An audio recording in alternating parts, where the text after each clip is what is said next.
우리 하나님 말씀 같이 보겠습니다. 오늘 말씀은 신명기 6장 20절에서 25절입니다. 우리 같이 읽을 때 하나님의 음성으로 같이 듣는 시간 되길 바랍니다. 같이 합독하겠습니다. 20절부터 25절 시작. 후일에 내 아들이 내게 묻기를 우리 하나님 여호와께서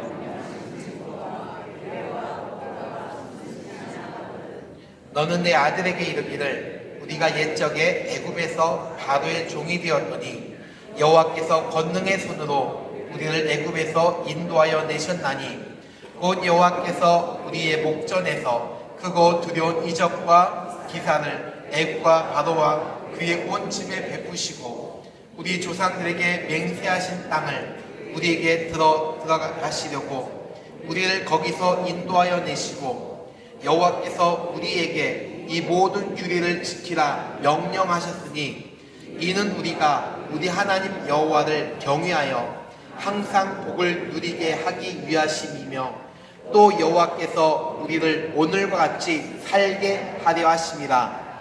우리가 그 명령하신 대로 이 모든 명령을 우리 하나님 여호와 앞에서 삼가 지키면 그것이 곧 우리의 의로움이니라 할지니라. 아멘. 아멘. 우리가 함께 이 말씀을 같이 읽었는데요. 오늘 말씀의 제목을 보시면 얘야 내가 할 말이 있다 이겁니다. 얘야 내가 할 말이 있다. 누가 누구한테 지칭하는 이야기일까요? 아버지가 자식들한테. 할 말이 없으면 어떻게 될까? 그냥 맹숭하겠죠? 할 말이 있을 때 그때는 은혜가 됩니다. 근데 할 말이 없다면 이거는 남이 돼버려요. 여러분 오늘 이 말씀을 전하기 전에 한번 이렇게 생각해 봤으면 좋겠어요. 내가 신앙생활 하면서 내가 예수를 구주로 영접했지만 그 안에 할 말이 없다면, 그 안에 전달할 내용이 없다면 어떻게 될 것인가? 그 안에 무엇인가를 담아서 이야기를 해줘야 되는데 그것이 없다면 오늘 우리한테는 어쩌면 회개의 자리이고요. 또 반면에 내가 할 말이 많이 있다면 그것은 은혜의 자리인 줄 믿으시기 바랍니다. 특별히 우리가 가정의 달을 맞이하면서요, 우리가 3주에 걸쳐서 가족사역 1터 주간으로 오프닝 영상을 계속 보고 있습니다. 또 수요 예배 때에는 5분의 장로님들의 그 간증을 듣고 있습니다. 오늘도 그렇지만 영상을 처음부터 보신 분들은 영상을 보면서 아마 옛 추억에 잠긴 분들도 있겠고요. 또 어떤 분들은 뭐 나도 저럴 때도 있었는데 하는 분들, 그리고 말은 안 하지만 아픔과 또 추억 속에 또 눈물을 닦는 분들도 있을 거라 생각이 듭니다.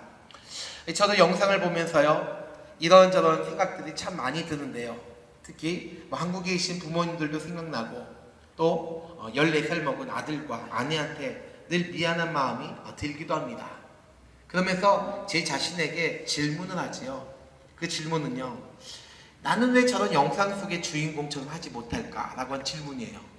왜 영상의 주인공 꼭 나만 빼고 다른 사람이 할까? 이 마음이죠. 어떤 분들은 이렇게 이야기합니다. 목사님 오늘 당장 해보세요 라는 분들도 뭐 있을 거라 생각이 들어요. 그런데 그렇게 하기에는 쑥스럽죠. 여러분 안 그렇습니까? 왜냐하면 무엇인가 전달하고자 하는 그 내용이 항상 그 안에 감춰져 있기 때문에 그렇습니다. 그러면서 오늘도요, 또 물론 다음 주도 사실 저희 영상은 5월달까지만 보여줍니다. 6월부터는 없어요. 이 5월달까지 보는 이 영상 어떤 내용은 잘 모르겠지만 그런데 그 영상을 볼 때마다 제 솔직한 심정은요 이거예요. 오늘도 버티자. 오늘만 버티면 된다라고 하는 거. 물론 다음 주도 그렇죠. 여러분 어떠십니까? 영상을 보시면서 혹 저 주인공처럼 실천을 해야지 하는 생각이 있으십니까? 아니면 저처럼 내년을 생각하면서 저와 같이 오늘도 버티자이십니까? 옆에 있는 분들께 한번 물어보세요. 당신은 어떤 심정으로 보십니까? 시작! 오늘은 거의 대답이 없으시네요.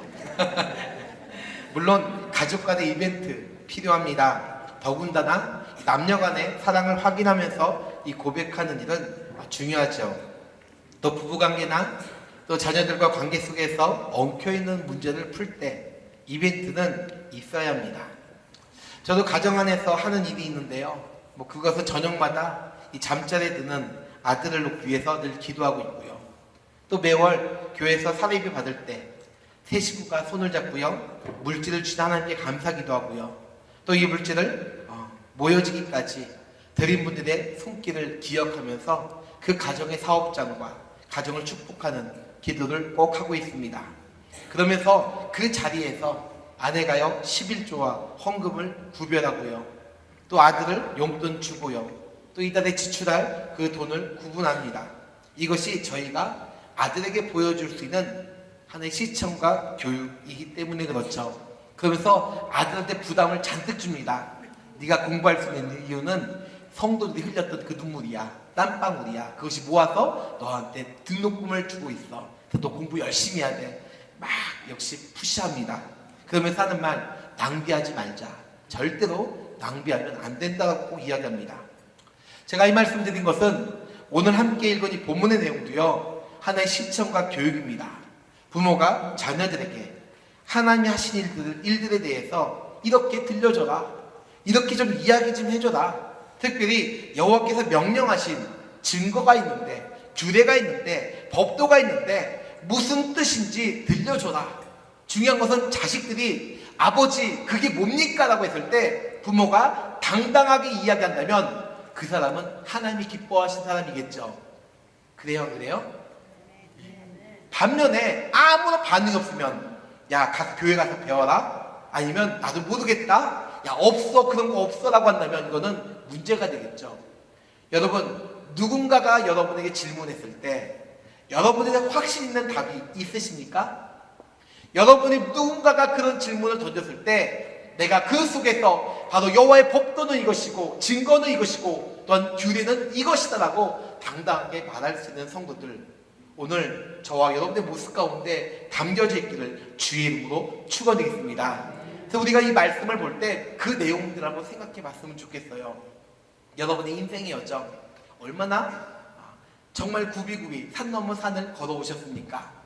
그것이 물질의 부가 아니라 건강의 축복이 아니라 여러 가지 환경 속에서 그 굽이굽이 올라왔던 그 높은 산들이 많이 있었지만 그 속에서도 한번 이렇게 고백할게요. 하나님이 함께 하셨습니다. 아멘.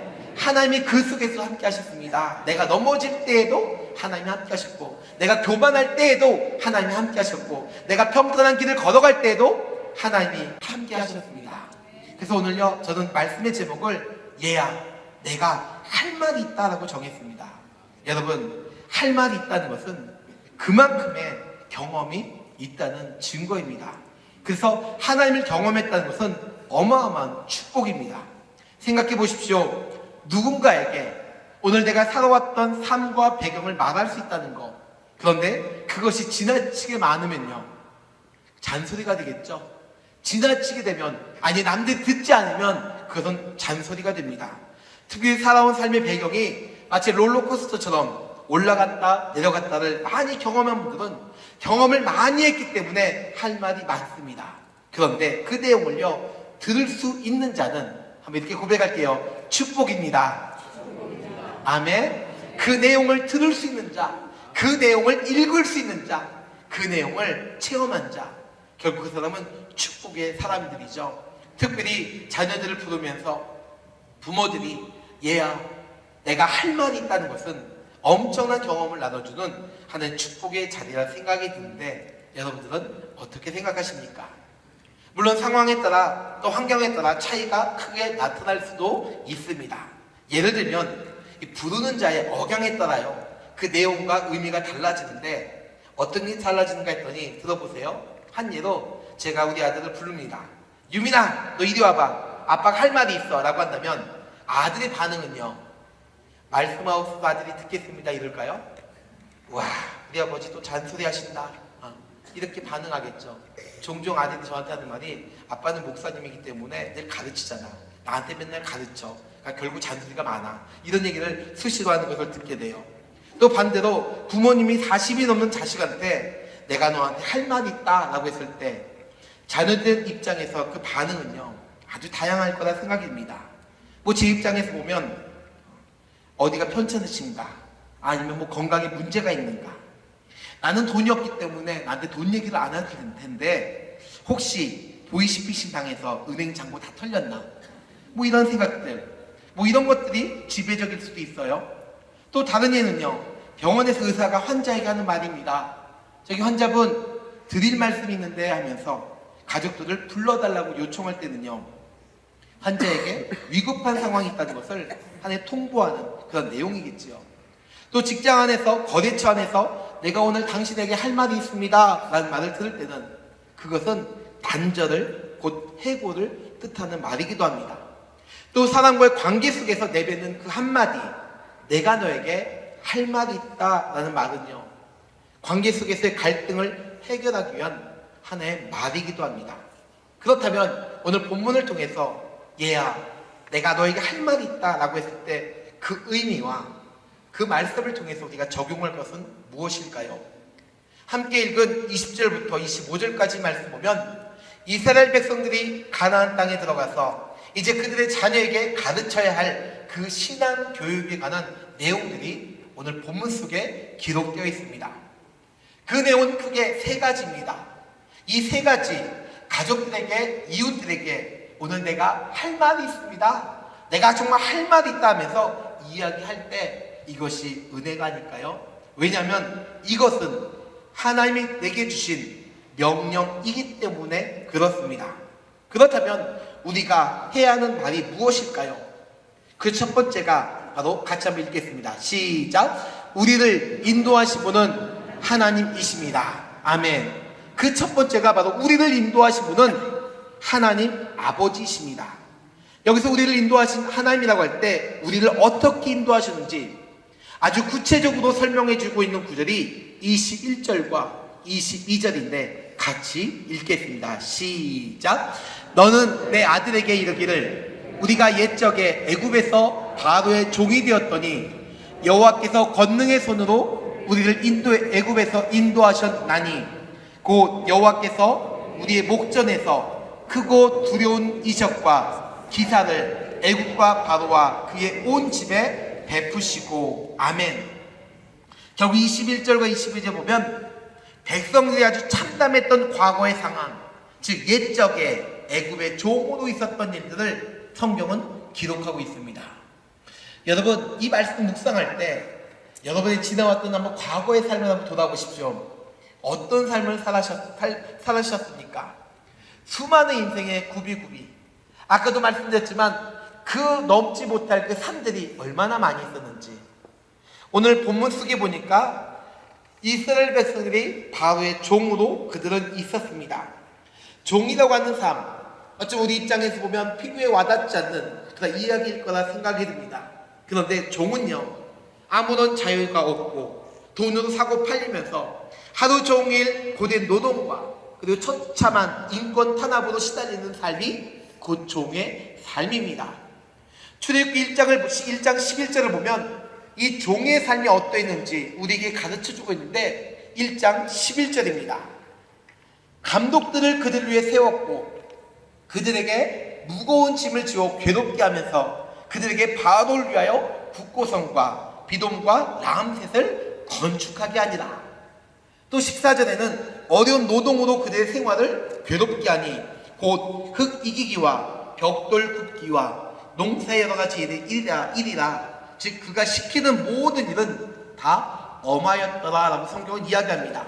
그뿐입니까? 16절에는 생명까지도 그들을 좌지우지하고 있는데요, 16절에 보니까 이르되 너희는 히브리 여인을 위하여 해산을 도울 때에 그 자리를 살펴서 아들이거든 그를 죽이고 딸이거든 살려두어라. 결국 노예는 이처럼 자신의 삶이 없고 자신의 선택권도 없으며 자신의 노력한 그 대가도 없는 것이 결국 종의 삶이었습니다. 미국의 사회학자 케빈 메일스라는 분이 있는데요, 그가 쓴 책을 보면 노예는 일회용 사람들이다 라고 말을 하고 있습니다. 노예는 곧 일회용이다. 그러면서 15년 전에 그가 쓴 책에 의하면 21세기에도 노예는 존재하는데 최소 2700만 명부터 시작해서 2억 명까지 지구상에 노예가 존재하다고는 주장하고 있습니다. 물론 지금은 더 많겠지요. 그 노예 수가 인도에는 22,000명이 넘고요. 파키스탄은 350만이 넘습니다. 브라질도 있어요. 중국, 네팔, 그리고 북한 이슬람 국가, 또 한국에도 약 2만 명 정도가 있다고 합니다. 물론 사람들은 노예자면 이미 1650년에서 1850년 사이에 대서양 노예 교역과 그리고 미국 남부의 노예만을 생각하고 19세기에는 끝났다라고 이야기하지만 근데 노예는 존재하죠. 왜 그런다 아십니까? 요즘은 인신매매를 당한 여성들이나 또 전쟁터, 내전, 난민으로 인해서 노예의 삶을 사는 여성들이 많고 남자들도 많고 어린아이들도 참 많이 있습니다. 그리고 빌린 돈을 갚지 못해서 스스로 저당 잡힌 사람들이 대다수라고 합니다. 하지만 이들은요, 노동을 통해 빚을 갚는 일은 거의 불가능하기 때문에 평생 노예처럼 살거나 아니면 자녀를 압류당하거나 매매한 일도 부지기수이라고 부지기수이지요. 제가 이런 말씀을 드린 이유는 사람이 노예에서 해방되기 위해서는 반드시 이 돈이 필요합니다. 또 그들을 데리고 일을 시키는 이 자유인들의 의지가 있을 때 그들은 노예로부터 해방될 수가 있겠죠. 만약에 없다면 평생 노예의 삶을 사는 것입니다. 이것은 이스라엘 백성들도 마찬가지입니다. 그들은 스스로 자신의 문제를 해결할 수 없는 애굽의 노예로 살았습니다. 그런데 하나님은 이스라엘 백성들을 위해서 직접 인도하셨습니다. 아멘. 22절을 보면 우리 목전에서, 즉 우리 눈앞에서 크고 두려운 이적과 기사를 애굽과 바로의 그 온 집에 베푸셨다라고 성경은 기록하고 있습니다. 그러면 어떻게 하셨습니까? 어떻게 인도하셨습니까? 풍요를 상징했던 나일강을 피로 물들게 하셨습니다. 그리고 개구리, 이 독종 메뚜기 때 파리 재앙 같은 그 10가지 재앙을 통해서요, 바로의 마음을 꺾으셨고 움직이셨던 분이 하나님이십니다. 마침내 이스라엘 백성들을 출애굽하셨지요. 그뿐입니까? 낮에는 구름 기둥으로 뜨거운 태양을 막으셨고요, 밤에는 추울까봐 불 기둥으로 그들을 보호하셨습니다. 뒤에는 애국 군대가 있을 때, 앞에는 홍해가 가로막고 있을 때 하나님 바닷길을 열어주셨고요, 먹을 것이 없을 때 하늘의 만나를 통해서, 메추라기를 통해서 먹이시고 입히셨습니다. 그들의 신발은 한 번도 상하지 않고 그들의 옷감도 상하지 않게끔 하나님이 철저하게 보호해 주셨습니다. 결국 이러한 사건들을 볼 때 오늘 우리의 인생을 보십시오. 우리의 인생, 정말로 절박한 급한 상황 속에 있을 때 오늘 그런 상황 속에 우리가 뛰어넘을 수 있었던 것은 하나님의 은혜였습니다. 아멘. 그 은혜가 우리 안에 있다면, 그 은혜가 내 안에 묻어 있다면 오늘 예수 그리스도의 말미암아 그 십자가의 은혜가 이스라엘 백성들에게, 오늘 우리에게 동일하게 있을 줄 믿으시기 바랍니다. 그렇게 하나님이 인도하셨어요. 두 번째, 우리가 가르치고 고백하고 이야기할 말은 무엇일까요? 두 번째입니다. 우리를 인도하신 이유와 목적을 분명히 말해줘야 합니다. 즉, 왜 이스라엘 백성들을 해방시켰는가 하는 이유이겠지요. 오늘 우리 입장에서 보면 왜 우리 같은 죄인을 구원하시는가 하는 점이겠죠. 왜 우리 같은 죄인들을 구원하셨을까? 오늘 아까 우리 유치원 장로님이 기도하셨던 것처럼 우리 같은 자를 왜 구원하셨을까? 한 번도 아니고 두 번도 아니고 맨날 거듭거듭 반복해서 짓는 죄인임에도 불구하고 왜 우리 같은 존재들을 왜 구원하셨을까? 오늘 본문 23절, 24절 같이 한번 읽겠습니다. 시작. 우리 조상들에게 맹세하신 땅을 우리에게 주어 들어가게 하시려고 우리를 거기서 인도하여 내시고 여호와께서 우리에게 이 모든 규례를 지키라 명하셨더니 이는 우리가 우리 하나님 여호와를 경외하여 항상 복을 누리게 위하심이며 또 여호와께서 우리를 오늘과 같이 살게 하려 하심이라. 아멘. 우리를 인도하신 이유 세 가지입니다. 첫 번째가 조상들에게 맹세하신 무엇을 주시려고요? 다시요. 조상들에게 맹세하신 무엇을? 땅을 주시려고 우리를 구원하셨습니다. 두 번째, 적과 꿀이 흐르는 땅에서 뭐 하기 위해서요? 복을 누리게 하시려고. 세 번째는요, 오늘같이 살게 하시려고, 주에게 생명을 주시려고 오늘 우리를 인도하셨습니다. 바로 이것이 우리를 인도하신 목적입니다. 그렇다면 여기서 말하는 땅은 무엇일까요? 그 땅을 말하기 전에 오늘 우리 같은 존재들을 인도하신 그 목적, 그거는 하나님의 언약 때문에 이루신 역사입니다. 이뻐서가 아니라, 잘나서가 아니라, 한번 이렇게 고백할게요. 하나님은 언약의 말씀을 지키기 위해서 나를 구원하셨습니다. 아멘. 그 언약의 약속의 말씀을 지키기 위해서, 신실하심을 나타내기 위해서, 보여주시기 위해서 우리를 구원하셨습니다. 그렇다면 여기서 말하는 땅은요, 그 땅은 하나님의 주권과 하나님의 섭리가 있는 곳이 바로 하나님의 나라입니다. 이 땅에서는 하나님의 주권을 인정하는 하나님의 백성만이 들어갈 수 있는 땅이요, 그래서 이 땅은 시편 96편 10절에 기록된 것처럼 모든 나라 가운데서 이르기를 여호와께서 다스리시리니 굳게 서고 흔들리지 않으리라. 그가 만민을 공평하게 심판하시리라 할지로다 라고 고백하고 있습니다. 그러면서 11절과 12절 같이 한번 읽겠습니다. 시편 11절 12절입니다. 시작. 제가 읽을게요. 그냥 시편 11절 11절. 하늘은 기뻐하고 땅은 즐거워하며 바다와 거기에 충만한 것이 외치고 밭과 그 가운데 있는 것은 모든 것은 즐거워할지로다. 아멘. 하나님의 땅 안에 있는 모두 속해 있는 것들 다 주의 인도하심 속에서 이루어졌다고 하는 것이죠. 왜냐하면 거기는 하나님의 나라이니까. 그래서 그 나라에는 눈물이 없습니다. 슬픔도 없습니다. 오직 있는 것은 풍요로움만 존재합니다. 왜냐하면 하나님이 직접 다스리시기 때문에, 바로 그곳에는 하나님의 공의와 하나님의 정의만 있을 뿐이기 때문에, 그 땅을 하나님이 다스리고 있기 때문에 그렇습니다. 바로 그 나라가 하나님의 나라입니다. 그런데 여러분, 그거 아십니까? 하나님은 하나님의 나라에 우리 같은 죄인들을 한 명이라도 더 들여 보내시고자 하나님은 당신의 아들 예수 그리스도를 이 땅에 보내셨다고 하는 그 사실, 어떻게 보내셨습니까? 빌립보서 2장 6절에 보니까 그는 근본 하나님의 본체시나, 본체라고 하는 것은 하나라는 뜻입니다. 하나가 되었을 때 하나님과 동등됨을 취할 것으로 여기지 아니하시고, 7절부터 같이 읽겠습니다. 시작. 오히려 자기를 비워 종의 형체를 가지사 사람들과 같이 되셨고 사람의 모양으로 나타나사 자기를 낮추시고 죽기까지 복종하셨으니 곧 십자가에 죽으심이라. 이러므로 하나님이 그를 지극히 높여 모든 이름 위에 뛰어난 이름을 주사 하늘에 있는 제자들과 땅에 있는 자들과 땅 아래에 있는 자들로 모든 무릎을 예수의 이름에 꿇게 하시고 모든 입으로 예수 그리스도를 주라 시인하여 하나님 아버지께 영광을 돌리게 하셨느니라. 아멘. 한 영혼을 더 살리기 위해서, 그 한 영혼을 구원시키기 위해서 오늘 독생자 예수 그리스도를 이 땅에 보내셨습니다.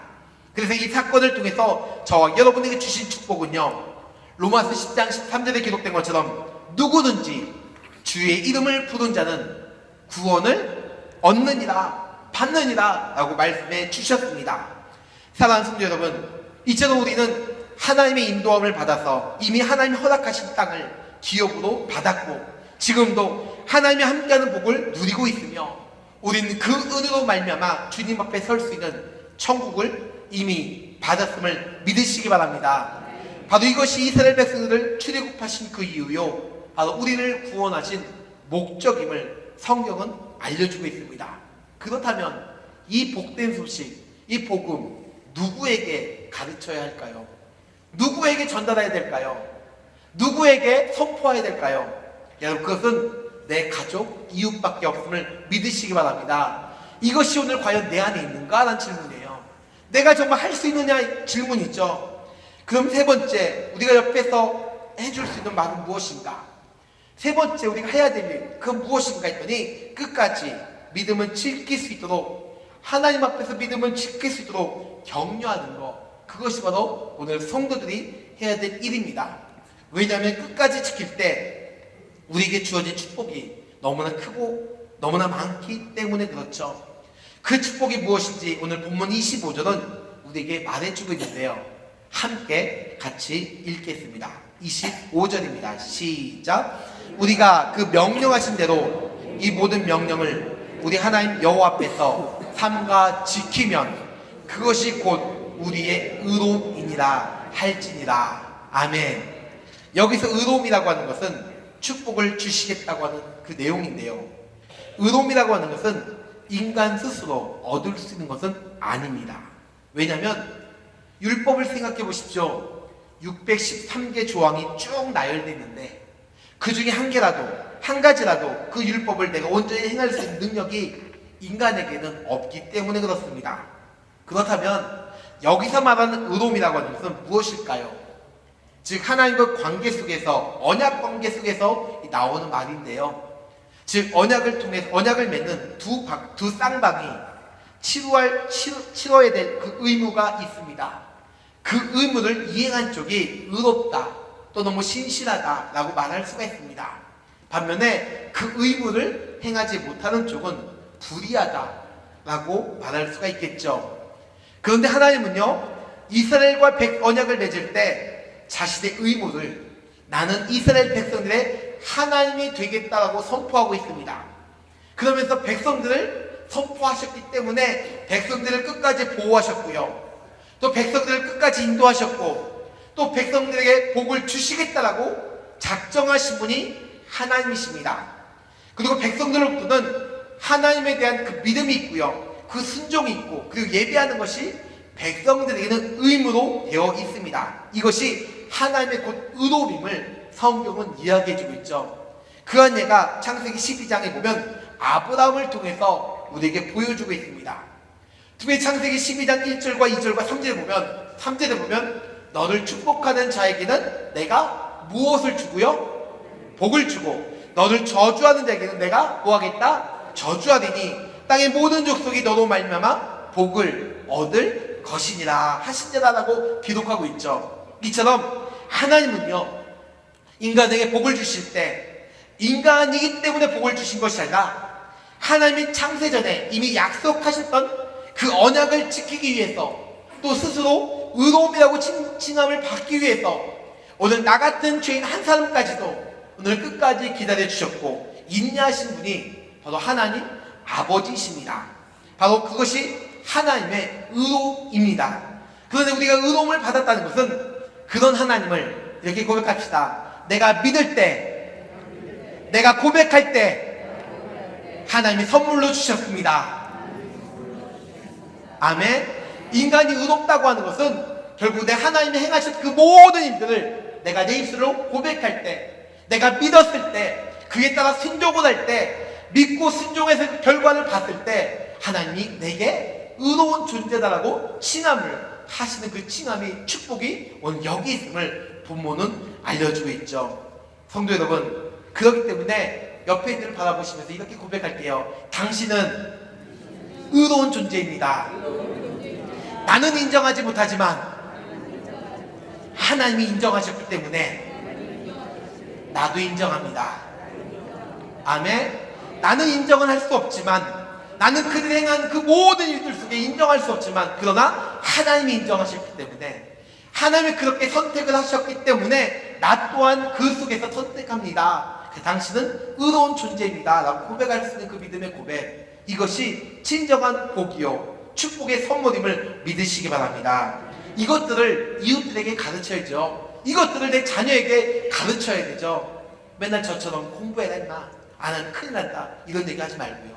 맨날 돈이나 벌어오라 이런 얘기 하지 마시고요. 오늘 얼마 벌었네 이런 얘기가 중요한 것이 아니라 오늘 내가 가르칠 거, 내가 오늘 보여줄 거, 그것은 이미 하나님이 나와 함께 하시는 그 역사 속에 그 자녀들에게 하나님은 당신과 함께 하십니다. 오늘 하나님은 당신과 함께 하십니다. 당신이 울 때 주님도 우셨습니다. 당신이 기뻐할 때 하나님도 기뻐하셨습니다. 당신이 슬퍼할 때 하나님도 슬퍼하셨습니다. 당신이 죄를 지을 때 주님은 십자가에 못 박혀 죽으셨습니다. 당신이 회개할 때 주님은 천국에서 웃고 계십니다 라고 하는 그 믿음의 고백, 여러분 그것이 진짜 복음이 아닐까요? 정말 그것이 우리 입에서 고백될 때 하나님께 영광을 돌릴 수 있는 믿음의 시간이 된다는 것을 기억하시기 바랍니다. 이제 말씀을 정리합니다. 오늘 본문의 제목, 얘야 할 말이 있다, 얘야 내가 할 말이 있습니다 라고 하는 그 제목, 신명기 6장 20절에서 25절 말씀을 전했습니다. 이제 예배가 마치면요 집으로 다 돌아가 가족들을 만날 텐데, 여러분 가족들에게 무슨 말씀을 하시겠습니까? 무슨 말씀 하시겠습니까? 종전처럼 야 가기가 어렵다, 기도 좀 해라, 네 기도 잘 들어주겠다, 이렇게 말씀하시겠습니까? 아니면 야 우리 배송이 이렇게 되는데 여행 나갈까? 이런 말씀하시겠습니까? 아니면 여러 가지 다양한 사상과 이론들, 세상을 살아가는 방법론, 또 부모로서 자식으로 살 수 있는 그 표현들, 이것만 하시겠습니까? 여러분 세상이 주는 그 어떤 이론과 사상도 그 말보다도 더 중요한 것이 있습니다. 그것은 오늘 내가 만난 하나님, 내가 경험한 하나님, 나와 함께 하신 하나님, 그 하나님이 내가 높은 곳에 있을지라도 함께 하셨고, 내가 낮은 곳에 있을지라도 함께 하셨고, 내가 음침한 사망의 골짜기를 걸을 때도 하나님이 함께 하셨습니다. 그 주님이 나와 함께 하신 하나님을 여러분 어떻게 선포하고 가르치고 인정하시겠습니까? 결국 우리 가족 공동체 속에, 우리 이웃 공동체 속에, 우리 교회 안의 공동체 속에 함께 그것을 고백하며 증거할 때 결국 우리는 함께 믿음의 바늘에 설 수 있음을 믿으시기 바랍니다. 그렇게 옆에 있는 분들께 이렇게 고백합니다. 당신과 나는 이미 올라탔습니다. 시작. 당신과 나는 이미 올라탔습니다. 믿음의 바늘 위에 올라타서 움직이는 거겠죠. 그렇다면 고백하십시오. 그렇다면 내가 할 말이 있다 증거하십시오. 이것이 우리 안에 이루어질 때 하나님께 영광이 된다는 사실을 믿으시기 바랍니다. 홍대 안에 아무것도 없으십니까? 오늘 그냥 교회 왔다가 그냥 돌아갈 때 그냥 왔다 그냥 돌아가는 분이 있으십니까? 여러분 그런 분이 있다면 결코 할 말을 하지 못하고 그냥 내버려두는, 어쩌면 내 인생은 예수 믿어서 구원받을 수 있었지만 내 자녀들은요 아직도 교회 나오지 못하고 세상 속에서 방황하면서 마치 엉뚱한 희망과 엉뚱한 꿈을 키우는 그런 모습에 불과하다는 것을 여러분들 기억하시기 바랍니다. 그래서 우리가 기도할 수 있는 것은 하나님, 내 안에 작은 십자가, 그 예수 그리스도의 그 은혜 내가 마음껏 선포하면서 오늘 이웃과 민족에게, 그 내 자녀에게 함께 그 반열에 올라가자, 믿음의 선배들이 걸어갔던 그 반열 같이 따라가자 여러분 고백하면서 증거할 수 있는 오늘 저와 여러분의 믿음의 고백이 되기를 주의 이름으로 축원드리겠습니다.